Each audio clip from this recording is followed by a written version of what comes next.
Новогодишните празници и божитните празници само што не дошле. Тука ќе бидат за неколку дена. Сега, за нив ние китиме елка, правиме најразлични декорации во нашиот дом, па дури и во нашиот двор.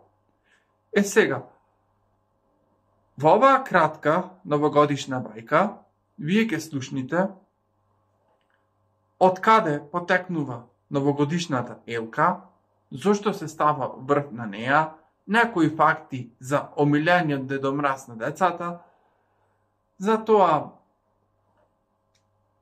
од каде потекнуваат сијаличките и лампионите на самата елка, легендата за новогодишниот чорап, како и боите кои што ги имаме за Божик и Нова година, зелена, црвена, сина, бела, па и златна. Новогодишната елка ја има во секој дом за Нова година. Сега, од каде потекнува таа, која е незината кратка историја, видете во продолжение. Со години се води расправа помеѓу Летонија и Естонија за тоа од каде потекнува првата елка, односно каде е накитена првата новогодишна елка. Првата новогодишна елка е накитена во Летонија, во Рига, во 1950 година. Првата новогодишна елка се верува дека никнала во голем европски пазар, каде што имало 3000 штандови и 100.000 посетители. Ова дрво го донесле летонски еснави. Ако се кителе елките тогаш, тие се кителе со суво овошје, вештачки рози и рачно украсени, односно рачно изработени украси. Сега, еден обичај што не се пренеси е тоа што луѓето играле до елката и после прославата неа ја палеле. По 20 години французите донесле новогодишно дрво и овие дрвја кои што се продавале не смеело да бидат поголеми од 1 метар и 20 сантиметри и при тоа нив тие не ги кителе.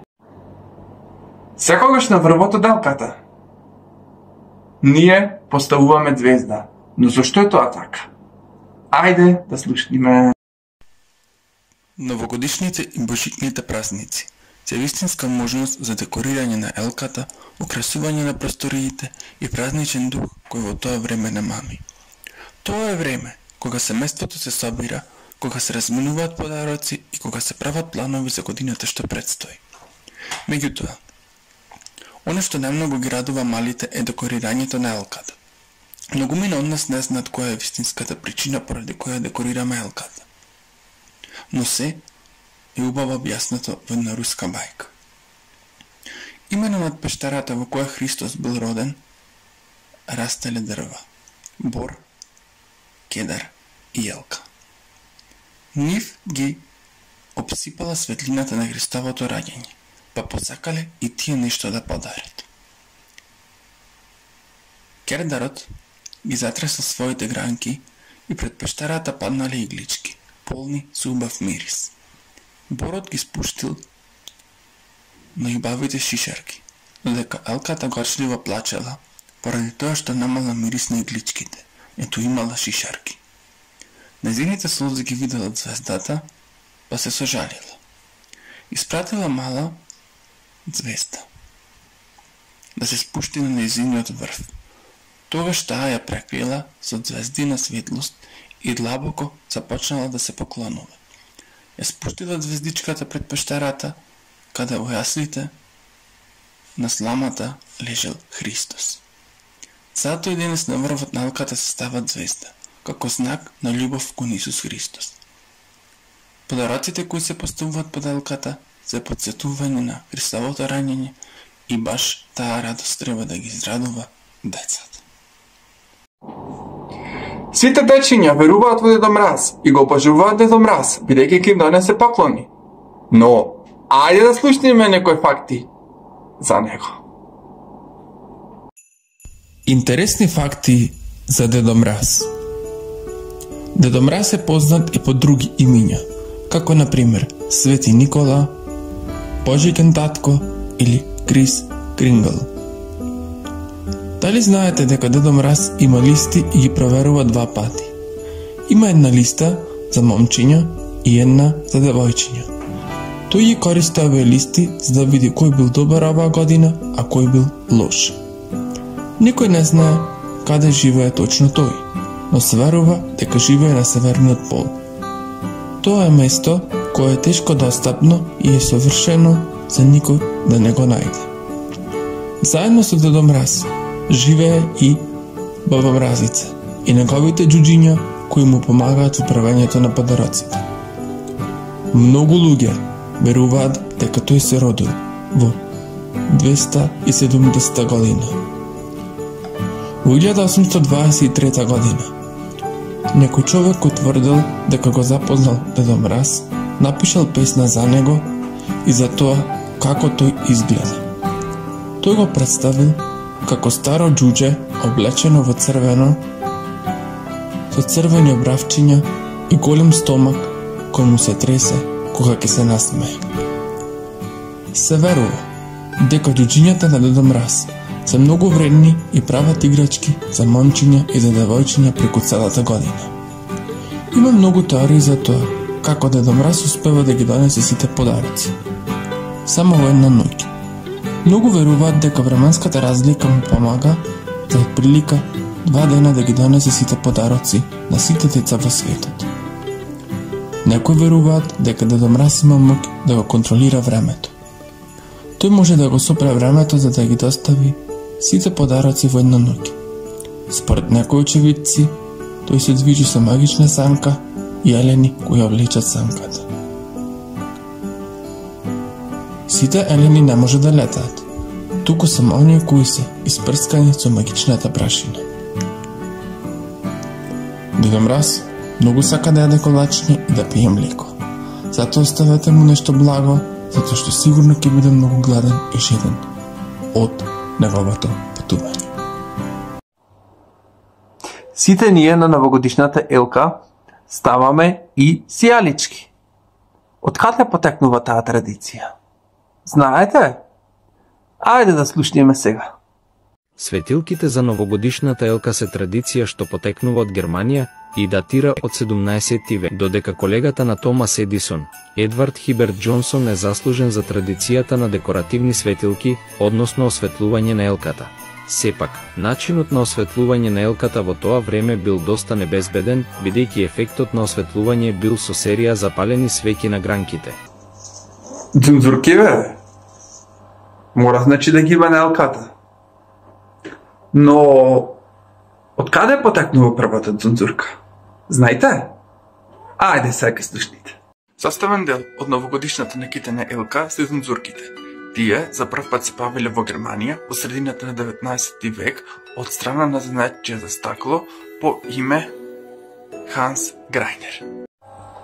Секоја куќа има новогодишен чорап, кој што е поставен на камин, на зид, пределка и така натаму. Но, која е легендата за овој чорап? Легендата за новогодишниот чорап многу одамна си живеело едно сиромашно момче кое немало новогодишна елка. Се ближала нова година, а момчето било тажно бидејќи знаело дека Дедо Мраз ќе нема каде да му остави подароци. Пред да си легне момчето си ги испрало чорапите и ги ставило да се сушат обесени над огништето. Бидејќи имало само еден пар чорапи, момчето морало да ги пере секоја ноќ пред легнување. Ноќта дошол Дедо Мраз и се изненадил кога видел дека нема елка. Се запрашал каде да ги остави подароците за момчето, а потоа ги забележал чорапите и решил да ги наполни со подароци. Следното утро момчето ги пронашло чорапите полни со најубави изненадувања. Пресреќно, побрзало да им каже на своите другарчиња и тие да си стават чорапи на огништата. Веста се прочула надалеку, па следната нова година многу семејства си ставиле новогодишни чорапи во домовите. И се уште многу од нас го прават тоа. Ко бевме деца, ние испраќавме, но и добивавме честитки. Дали ги остававме под училишна клупа, дали ги остававме во портите или во дворовите на нашите комшии, или пак ги праќавме по пошта. Сега, која била првата новогодишна честитка? Првата новогодишна честитка е направена во Лондон во 19 век од страна на Џон Калкот. Првично од неја биле испечатени 1000 копии. На неја се прикажува весела сцена која во тоа време предизвикала многубројни реакции поради чашите вино на сликата. Припадниците на движењето за умереност, кои повикувале на воздржување од алкохол, биле бесни кога била испечатена честитката бидејќи, според нив, таа охрабрувала пиење алкохол. Згора на тоа, на честитката се прикажува дете што пие вино, а тоа ја направило картичката уште поконтроверзна. Поминале дури 3 години пред издавачот да испечати ново издание од честитката. А сега, ајде да видиме што значат новогодишните бои. Зелена. Божикновата традиционално божикно растение со темно-зелени листови со остри работи, со црвени топчиња, плодови со големни награшок и имелата се користат веќе илјадници години за украсување на божик. Зимата е студена, темна и мрачна, па затоа зимзелените растенија се користат за украсување како потсетување дека зимата нема да трае вечно. Црвената боја, бојата на бобинките, ја представува крвта на Исус за тоа што тој се жртвувал за луѓето и умрел на крстот. За христијаните, црвената боја е едноставен, а сепак посебен потсетник на она што нивниот Спасител го направил за нив. Другите бои, кои често се користат во божикните украси, се златната, белата и сината боја. Еден од тројцата свети кралеви му донел злато како подарок на малиот Исус, а златото ја символизира и Витлеемската звезда, која тројцата кралеви ја следеле на патот кон родното место на Исус. Белата боја ги символизира мирисот и чистотата, додека сината е символ на мајката на Исус Дева Марија и исто така се толкува како синоним за небото и рајот. Тоа беше се што имав да ви кажам во оваа новогодишна бајка. Се надевам дека научивте нови и интересни работи кои што се поврзани за новогодишните и божикните празници. Вие останете ми со здравие и имајте убав ден и убај новогодишни и божикни празници.